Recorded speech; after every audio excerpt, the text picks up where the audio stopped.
Welcome to PB study classes. मैं पवन परदेसी आप लोगों को पिछले वीडियो में लेवी वाइगोत्स्की के 3 सिद्धांत पढ़ा दिए थे, जिसमें पहला पढ़ाए थे सामाजिक सांस्कृतिक विकास का सिद्धांत, दूसरा पढ़ाए थे सामाजिक संरचना का सिद्धांत और तीसरा पढ़ाए थे सामाजिक संज्ञानात्मक विकास का सिद्धांत। यह 3 सिद्धांत आप लोग को समाप्त कर दिए थे और उसके बाद समीप नजदीक विकास का क्षेत्र भी पढ़ा दिए थे। तो आइए आज हम आप लोग को स्कैफोल्डिंग पढ़ाएंगे। स्कैफोल्डिंग क्या पढ़ाएंगे? स्कैफोल्डिंग, ठीक ना? स्कैफोल्डिंग। देखिए, स्कैफोल्डिंग मतलब क्या होता है? ढांचा होता है। क्या होता है? ढांचा। क्या है?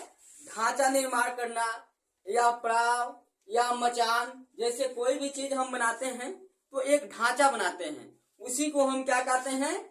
स्कैफोल्डिंग कहते हैं। क्या कहते हैं? स्कैफोल्डिंग कहते हैं। देखिए, स्कैफोल्डिंग या इसको ढांचा भी बोल सकते हैं या पड़ाव भी बोल सकते हैं या मचान भी बोल सकते हैं। ठीक है? ढांचा, निर्माण, पड़ाव या मचान। देखिए, इसको थोड़ा से समझ लेते हैं। सबसे पहले हम जानेंगे कि स्कैफोल्डिंग होता क्या है। तो मान लीजिए कि कोई लड़का है, कोई बालक है, यदि समस्या में है, तो यदि समस्या के दौरान शुरुआत में हम उसका जो मदद करते हैं, धीरे धीरे वो सीख जाता है। क्या होता है? धीरे धीरे वह सीख जाता है। उसके बाद उसकी आवश्यकता की सहायता की जरूरत नहीं होती है, तो उसे ही हम क्या कहते हैं? स्कैफोल्डिंग कहते हैं। जैसे मान लीजिए कोई बालक है, जब छोटा रहता है, साइकिल चलाता है, तो पीछे से एक लोग पकड़ते हैं। क्या करते हैं? पीछे से एक लोग पकड़ते हैं। उसके बाद धीरे धीरे क्या होता है कि हम धीरे धीरे छोड़ देते हैं, और बालक क्या होता है? धीरे धीरे छोड़ने के बाद बालक धीरे धीरे साइकिल चलाना शुरू कर देता है। उसके बाद वह धीरे धीरे क्या हो जाता है? भूलता जाता है कि पीछे कोई पकड़ेगा तब हम चलाएंगे। वह भूल जाता है, यानी वो क्या हो जाता है? वह भूल जाता है। यानी कि सीखने के बाद जो सहायता है, सीखने के बाद मान के चलिए जो सहायता दे रहे हैं उसकी आवश्यकता नहीं होती है। इसी घटना को हम क्या कहते हैं? इसी घटना को स्कैफोल्डिंग कहते हैं। तो आइए, आशा करता हूं कि आप लोग समझ गए होंगे। इसको हम लिख लेते हैं। देखिए, समस्या के दौरान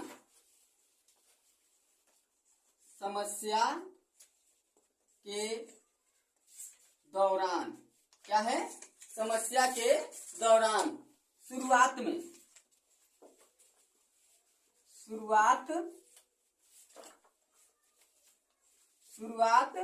में जो अस्थायी सहायता किया जाता है। क्या किया जाता है? अस्थायी सहायता से बालक सीखता है। क्या करता है? सीखता है। और अस्थायी सहायता से बालक क्या करता है? सीखता है। सीखने के बाद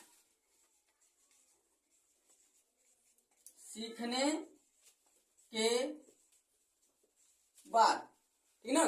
सीखने के बाद क्या होती है? सीखने के बाद सहायता की आवश्यकता नहीं होती है। सीखने के बाद सहायता की आवश्यकता नहीं होती है या धीरे धीरे आवश्यकता कम होती जाती है। क्या होती है? कम होती जाती है। धीरे धीरे क्या होती है? आवश्यकता कम होती जाती है। इस घटना को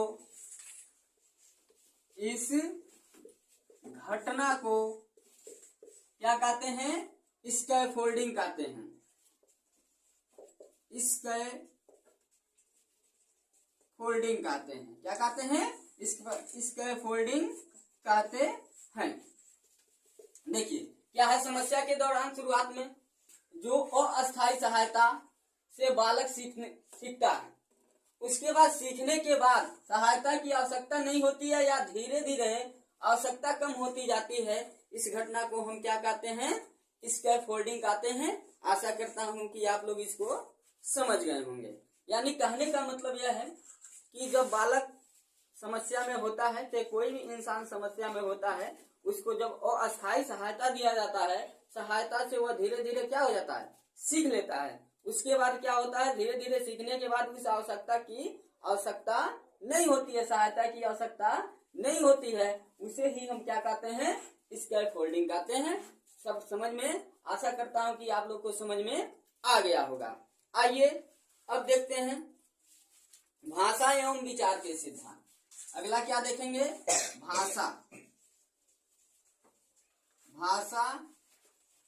एवं विचार का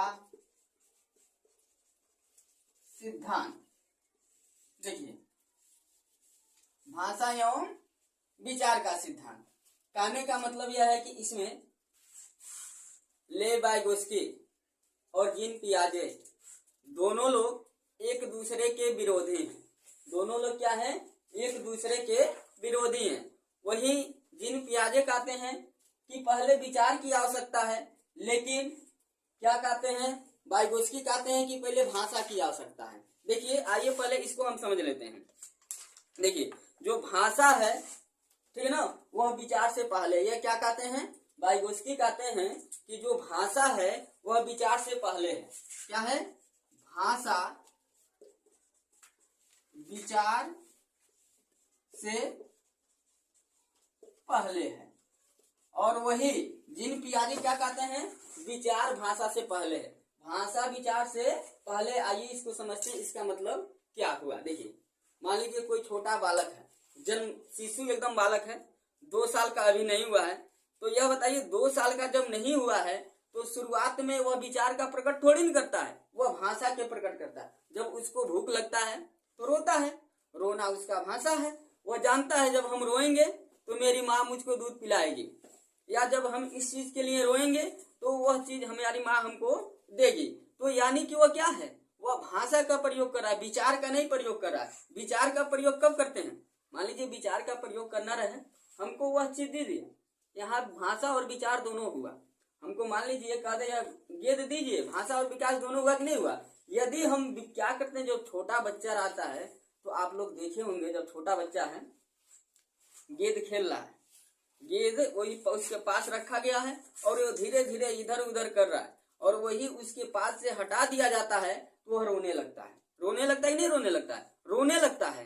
तो यानी कहने का मतलब क्या है कि पहले उसका भाषा है, उसके बाद क्या है, विचार है। पहले क्या है, भाषा है, उसके बाद क्या है, विचार है। यानी कहने का मतलब यह है कि जो शुरुआत में जो बालक है वो अपने भाषा का प्रयोग करता है, उसके बाद विचार का प्रयोग करता है।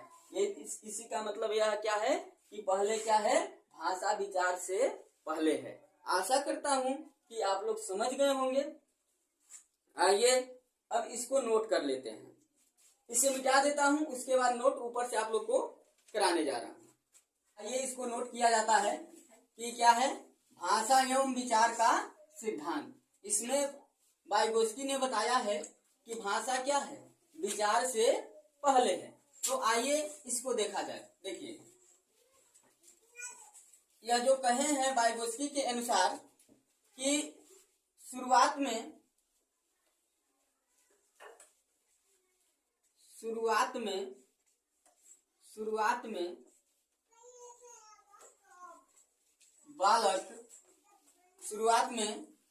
बालक के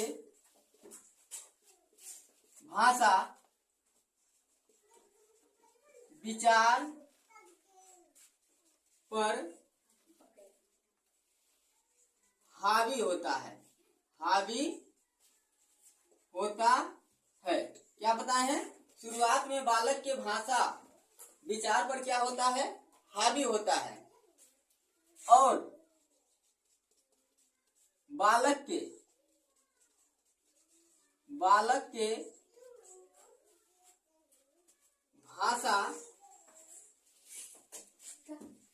और विचार अलग अलग होता है ठीक ना। शुरुआत में भाषा और विचार क्या होता है, दोनों अलग अलग होता है। ठीक है, 2 वर्ष के बाद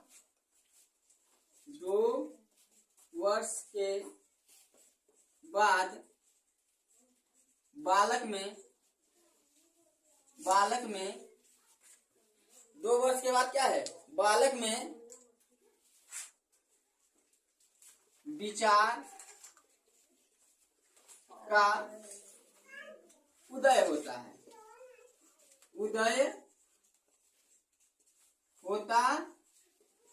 2 वर्ष बाद बालक में क्या होता है, विचार का उदय होता है। इसे वैज्ञानिक काल कहते हैं। क्या कहते हैं, वैज्ञानिक काल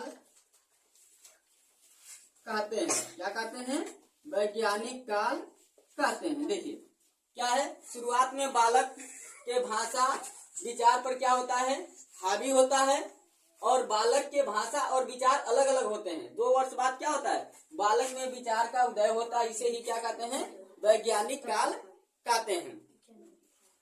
देखिए भाषा और विचार लगभग मैं आशा करता हूं कि आप लोगों को समझ में आ गया होगा। अब आइए देखते हैं निजी वार्ता या निजी भाषा। ठीक है ना, दूसरा हेडिंग डालिए, निजी वार्ता। क्या डालना है, निजी वार्ता या निजी भाषा। देखिए निजी वार्ता या निजी भाषा में क्या होता है, बच्चा खुद से बातें करने लगता है। क्या होता है, जैसे देखिए आप जब छोटे बच्चे होते हैं ना, कोई काम करते हैं, कहते हैं कि हम गुड़िया बनाएंगे, कोई वहां पे है नहीं, वो खुद से बातें करते हैं। क्या करते हैं, खुद से बातें करते हैं। ठीक है ना, और वो क्या करते हैं, खुद से बातें करके अपना योजना बनाते हैं। जैसे कहते हैं अभी मैं घर बनाऊंगा, अकेले अपने आप बड़बड़ाते हैं, अभी मैं घर बनाऊंगा। निजी वार्ता या निजी भाषा। देखिए इसमें क्या होता है, जो बच्चा होता है वह खुद से बातें करके योजना बनाता है। जैसे कहता है अभी मैं घर बनाऊंगा, उसके बाद खाना पकाऊंगा। अकेले क्या करता है, अकेले में वह बातें करता है, और बातें कर करके क्या करता है, अपना योजना बनाता है। उसी को हम क्या कहते हैं, निजी वार्ता या निजी भाषा कहते हैं। तो आइए इसको हम लिख लेते हैं। क्या करता है, जो बच्चे होते हैं, बच्चे खुद से बातें करके योजना बनाते हैं। बातें करके योजना बनाते हैं। जो बच्चे होते हैं क्या करते हैं, खुद से बातें करके अपना योजना बनाते हैं। इतना नोट कर लीजिए। अगला हेडिंग डालिए, पारंपरिक शिक्षण। क्या हेडिंग डालेंगे, पारंपरिक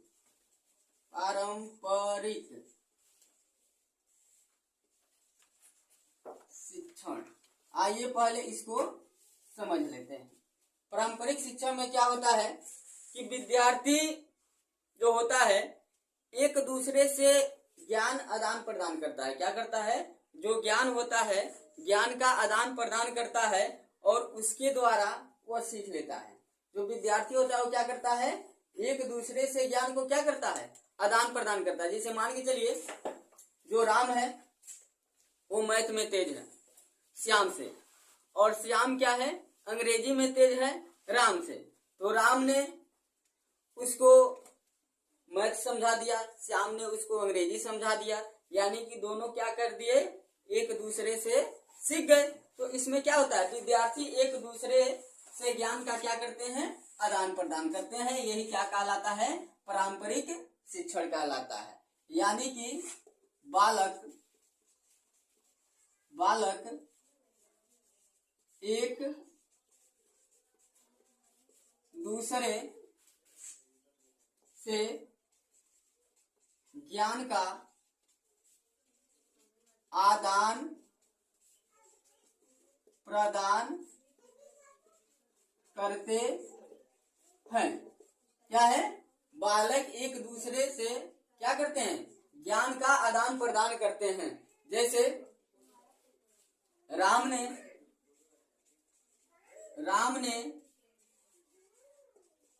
श्याम को गणित तथा श्याम ने राम को अंग्रेजी सिखाया। यानी वो गणित में तेज था तो अंग्रेजी सिखाया, और वह इंग्लिश में तेज था तो इंग्लिश सिखाया। आशा करता हूं कि आप लोगों को समझ में आ गया होगा। इसके बाद इनके प्रमुख पुस्तकें देखेंगे। प्रमुख पुस्तकें क्या है? प्रमुख पुस्तकें इनके दो हैं। द साइकोलॉजी ऑफ आर्ट पहला क्या है?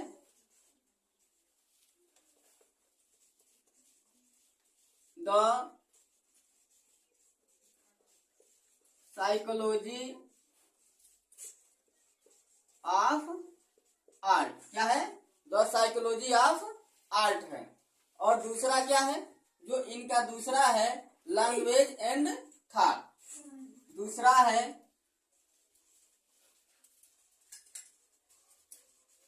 Language and thought. क्या है दूसरा? The language and thought. इनके दो पुस्तकें हैं।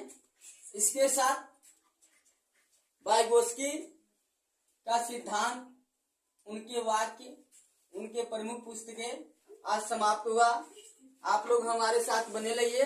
अगले वीडियो में आप लोग को जीन पियाजे को पढ़ाऊंगा। जय हिंद, जय भारत, वंदे मातरम।